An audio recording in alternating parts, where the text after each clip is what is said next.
What childhood dream or passion laid a foundation for your remarkable journey as a serial entrepreneur and psychologist? And there's a twist to this. I also want to know how your experiences as a child shape your mission to empower sustainable startups and support entrepreneurial well-being.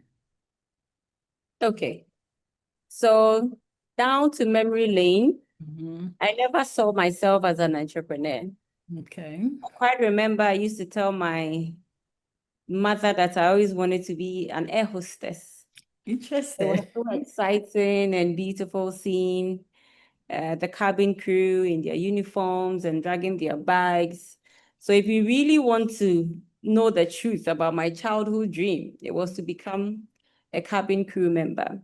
I see. But along the line, working with my mother, I noticed that even as a petty trader with very little formal education, she had her way around, multiplying the little money she had. And so I learned a lot from her. Okay. And working in the bank right after my undergrad, I reminded myself of how much I could make from the little money that I had saved. So I felt the bank wasn't giving me the platform to multiply the money that I had. So I took a bold decision to leave, to start my business. So the career path to what I am today is from watching my mother and then putting that little ideas and skills I saw into practice.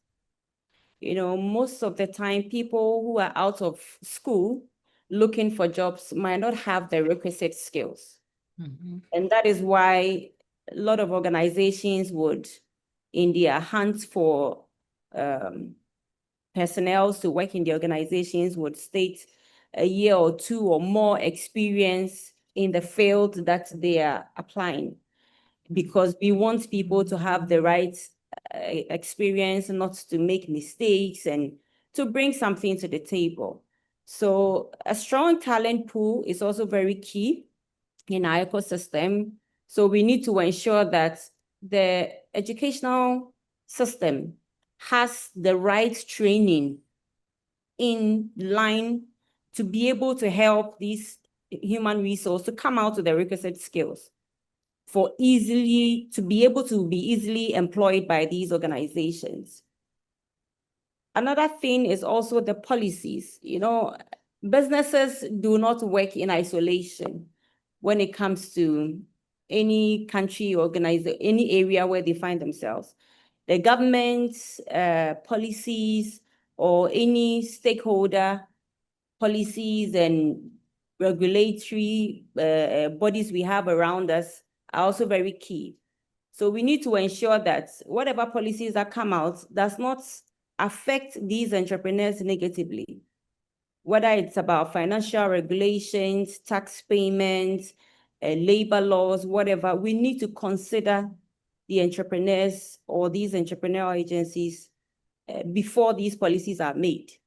And so it's very important that some researches that are conducted are well communicated to these regulators to ensure that policies would help these organizations, because entrepreneurs or the private sector, for instance, here in Ghana, employs majority of the youth.